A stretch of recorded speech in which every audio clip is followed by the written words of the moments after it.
Hi y'all, I'm Rebecca Ricks and I'm here with the Homeschool Connection, and we're doing our second vlog post here at What's Your Brew, and I'll give it a couple minutes for everyone to get on for a minute. But today we're going to be talking about fun in the sun, education for your vacation. And while we're waiting, if you go into the event section on this, there is a poll that if you could go in and fill out for us, I'd really appreciate it. And it's, what do you do with your children over the summer? Do you usually do something educational with them once a week, once a day, every couple days, or just, you know, never? You just let the summer go? I'd really like to see and take a poll and let me know what you guys personally choose to do during the summer with your children. So that would be, if you go into the event on our Facebook page, there'll be a poll there, and we'll add it some other places. And I'd also like to see if everybody can kind of give me some ideas too of your favorite things that you do during the summer with your children for your vacation. So when we were researching this, it was super fun. There is 1.5 million ideas of really cool educational stuff that you can do over the summer with your children. It is all over Pinterest, and I want to try some of them. I don't even know if I don't have anyone to try it on this summer, so I have to find some children that I think that would like to do it. So let's kind of talk about why we would want to do stuff over the summer, or why not. A few reasons why would be to keep their brains going, to keep it so we can remember. You know, if you don't use it, a lot of times you lose it. So we do want to make sure that we're keeping people up to date, or keeping their minds fresh on things they might learn. So that might be a good reason for us to do it. Another reason some people think not to do it very strongly is because everybody needs a break, and we do. So I don't necessarily think, and this is my personal opinion, that you need to do a full-fledged 8-hour-a-day curriculum, because we do kind of need a break. Everybody needs a breather sometimes. That's why we have breaks and different things that we do. But it is nice to keep kids kind of in that learning mode, and even making sure that we're doing more fun type activities for learning. So, you know, we've all heard that saying, an idle mind is the devil's workshop. So I don't know if that really applies to education, but definitely if you're not using your brain, you will lose it. I always find that's why I'm a big component of doing Algebra 1, then Algebra 2, because if you stick geometry in between there, sometimes you lose all your algebra. So kind of like that for younger kids through the summer. If we're not reading or keeping it in front of them, sometimes we will start to lose that. But a couple ideas I put down that I saw that I thought were really cool was something I mentioned would be a weekly science experiment. There are 1.5 million cool science experiments on Pinterest. I mean, tons and tons and tons. There's stuff you can make, there's stuff you could do. It could even be a simple thing like we've all seen this back from when we were a kid, the soda and the Mentos, using how many Mentos to see how it can get high. A few years ago, our church camp, I go to our camp almost every summer for our church, and they have a junior camp, which is like 3rd through 6th grade, or 3rd through 5th graders. And a couple years ago, they did a whole theme, a science camp theme on, it was a church camp on science. And so, you know, usually when you go to like a vacation Bible school or a church, they would have puppets or different things. Well, this particular camp, they had science experiments. It was all based on experiments every time, and we did all kinds of fun, cool science experiments. They took them outside and did the Mentos and the Coke, you know, to see how high it would go.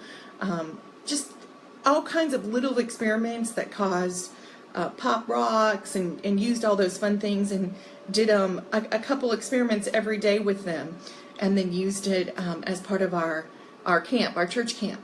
And so you can do science for anything. And then, of course, the preacher was super creative. And if you don't, I will do about Case. Mike Case does it, and he has his blog. The Case is closed, and he's really good. One of the best children's ministry people I've ever seen. He was the one who came up with it and did some great things with science experiments and kind of pulled it in to bringing in biblical principles with it. But just if we can think about it for us, I'm not a big science person, and it kind of seems a little messy to me to have to pull out and do a science experiment. But there is a lot of 4th through 6th graders just eat that up. They love to go outside and do anything. So Pinterest is full of really, really easy science experiments that you can do, and we're going to probably post some on the blog with some Pinterest things so that you can go on and see some other great ideas. So I thought that was really cool to try to do a science experiment every week. Another thing, and this would fit my personality, is I'm a big reader. I try to read a book every week. I try to read a children's book, or I try to read something every week. So doing a read aloud. And you can do a read aloud almost anywhere. You can do it at the beach. You can do it on the way to the beach. You can do it during a rainy day. You can do it anywhere. And there are tons of great books that you can do as read aloud. So I brought one of my new favorites that I like to do, and it is a big old thick one. And there's actually a series of these. It's The Mysterious Benedict Society. I know it's backwards for y'all.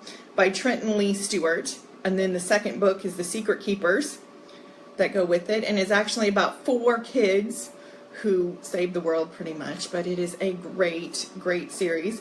And if you are not a read alouder, you can also, now this year for 4th through 6th grade, I did a read aloud book, and you can let them do whatever you want. They can color, they can play a game, they just have to listen. So read alouds are great if you're in the car for a long period of time, or it's a rainy day, or it's a book you read through. C.S. Lewis books are always good, Charlotte's Web. There's tons and tons of great books you can read aloud. If you are not a read alouder, or if you are kind of like me, and I really love to read in the car, but it makes me sicker than a dog. So you can get these books through a service. It's actually owned by Amazon called Audible, and they a lot of times have the full books narrated by someone, a professional narrator, and you can listen to them too. I found that those are great. I enjoy listening to them, but sometimes kids really enjoy you reading out loud to them a little bit every day. And of course, pick something that you really enjoy, a book that you like. And just a side note, it's okay to pick something that's a couple reading levels above what your child could read. So if they're a 2nd grader, you can read a 4th grade book. And if you're not sure what reading level kids are on, there is a really great website called AR Finder, and you can type the name of the book in and it will put what reading level it is. So if it says 3.4, it means 3rd grade, 4th month. So if you're not really sure, I don't know what reading level this book is, I really like this one, you can type it in and find it. And there's tons and tons. There are people who do all kinds of blogs on read alouds, and I have become a big component of them. So for the summer, pick one book that you're going to read aloud, something really fun, and, you know, grade appropriate. C.S. Lewis is always good, and some of those you can read all the time, over and over again. The Borrowers is a great series, and of course this is The Mysterious Benedict Society. My last idea was something we did when we were growing up. So when I was younger, back in the day, I homeschooled, back before it was cool, back in the dark ages when nobody homeschooled. Our family homeschooled, and I am the oldest of 5 children. And every summer I was super lucky, because every summer my parents, we went somewhere. Usually went to see my grandparents. We lived in upstate New York, and we would drive all the way down to Florida to Sebring, where my grandparents lived. And so that was a long time in the car. So reading aloud was a great activity. But something my parents always did that I started to collect when I was a kid is, you know, souvenirs are expensive, but we would stop at gas stations or welcome centers or wherever it was, and my parents started me on postcards. And believe it or not, this was back before cell phones, when it cost money to develop films, so you couldn't really take a lot of pictures because, you know, you'd have to go get them developed. Postcards of pictures that there were, and writing on the back what we did at that place. Or even if we just stopped at a gas station and they had postcards, let's say we're in Virginia, of the hills of Virginia. or maybe there were mammoth caves were nearby. We might not be going to mammoth caves, but we'd stop and get postcards from those different places. And postcards fit right into, I have books of them with our postcards in it that we went. And then I'm not a big writer. Doing a journal or different things like that is really hard for me. I'm not good at putting my words on paper, but sometimes we would take those postcards and my mom would say, okay, we got these postcards today, let's write down what we did today. Okay, so even if we were in the car and we just got these at a gas station, or Mammoth Cave has a beautiful picture, what would it be like to be in that cave? Or whatever we wanted, and we would write little things, nothing huge or major, on the back. Or we would talk about what the postcard was about the caves or different things like that. And I have postcards from all over the place, and we would do it all the time. See if we can get something unique or different, better than pictures. And every time we would go somewhere, they were cheaper than buying something, and they were easy to transport, and we would put them in books. So that would be one idea, the really fast way that you can learn. And I was thinking about this the other day and thought, oh, this would be a cool idea too. You can get the prepaid postcards. How cool would it be if you were on a vacation and you could mail them to your friends or your grandparents? But what if you had your children write your postcards and then mailed them to yourselves? When they got home, they could have this long list. Who doesn't like to get mail of things that they had done? There are also sites on Facebook I've been seeing lately where you can be part of a postcard club, where you can send postcards to other families too, back and forth, kind of like a pen pal thing.